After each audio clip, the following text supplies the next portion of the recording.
Thank you very much, Hazel, and thank you for the introduction. Yes, as Hazel said, my name's Lynn Gilmore, and I've recently moved into this role as Head of International Trade in the regions. I was formerly the Northern Ireland manager for Seafish and just started this new role at the beginning of March, so it's really exciting to be here and to be spreading my wings outside Northern Ireland and right across the UK with our great stakeholders in the seafood industry. So just a little reminder to you of our Seafish corporate plan and our 5 big challenges. You'll see them here on the screen. And our work on export support sits within the first challenge, which is changing landscape. This practical export assistance that we provide falls into 3 main categories, and in collaboration with our partners, we produce export market guidance reports. We have run 2 export seminars to date, and we also provide support at international trade shows. And I'm going to tell you a little bit more about those now. So in terms of our export market guidance reports, we have 25 of these in total. 10 have very recently been updated and have gone live on the Seafish website, and these are for the non-EU countries. So we've recently updated reports on China, Japan, the USA, Korea, Canada, UAE, Vietnam, Australia, Singapore and Hong Kong. These reports can be found on the website at the link that's shown at the bottom, or you can alternatively just search export guidance on our Seafish website. The remaining 15 reports on EU countries will then be updated once we know our future trading relationships with the EU. In terms of export seminars then, this is a relatively new area of work, and we had our first export seminar last October, the day before the UK Seafood Summit in Grimsby.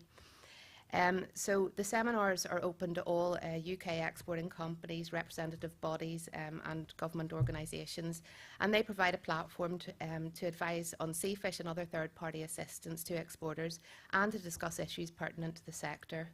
A similar export seminar was arranged in Plymouth in November, and of course we're here today.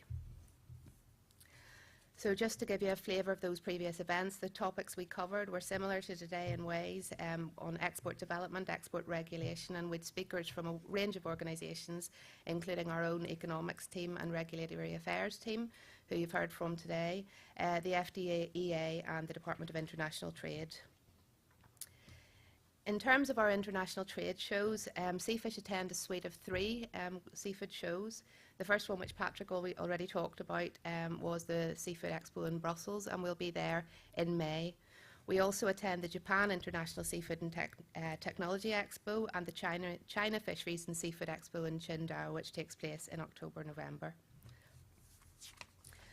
So in terms of then Brussels, we have a Seafish stand at Brussels, quite a large stand. We fund the design, the installation and management of this branded exhibition space. The space includes a 16-person capacity meeting room, which our stakeholders are welcome to book and to use that space. And we also have an open space with tables and chairs, and we encourage people to come along and use the space to meet existing customers, to try and attract new ones at the show.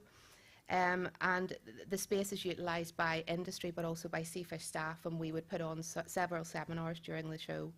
And you can see at the list, you can see in the list at the bottom some of the stakeholders who used the space in 2018. So we also attend Japan, and this year that show will take place from the 21st to the 23rd of August. And Patrick again touched on this. We part fund a space in the British Seafood Pavilion in collaboration with Seafood Scotland. And the pavilion includes a demo kitchen, which I understand was really popular, and last year Mark Greenaway cooked sampled products. The samples that are cooked are provided by industry. Again, the pavilion has space for people to have meetings and to meet clients and the media and other people, and there's also translators on hand to help ease the discussions. So you can see on the screen now some of the exhibitors that took part in the Japan show, and the feedback that we received from the show indicated it was very, very positive and showed that people really appreciated having this opportunity to exhibit in Japan, where possibly cost would have been a barrier to having their own stands.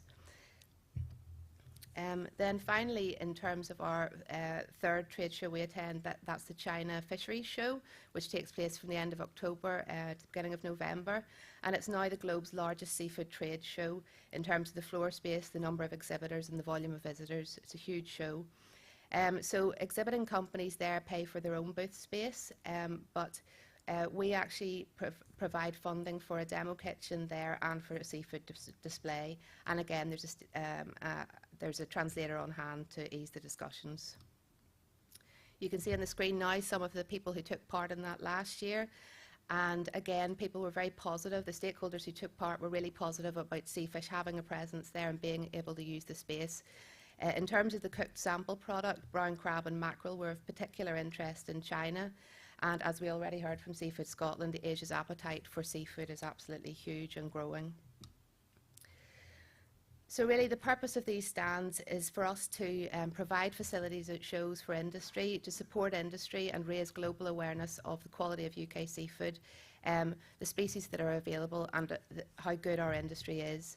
And the suite of shows that Seafish support provide stakeholders with 3 E's, as we like to say. They provide the opportunity for engagement, empowerment, enablement, and we hope that you'll join us in future at some of these shows. And if anyone here is interested in taking part, please speak to me, or you can contact Philip Query, who's the project manager who looks after the shows.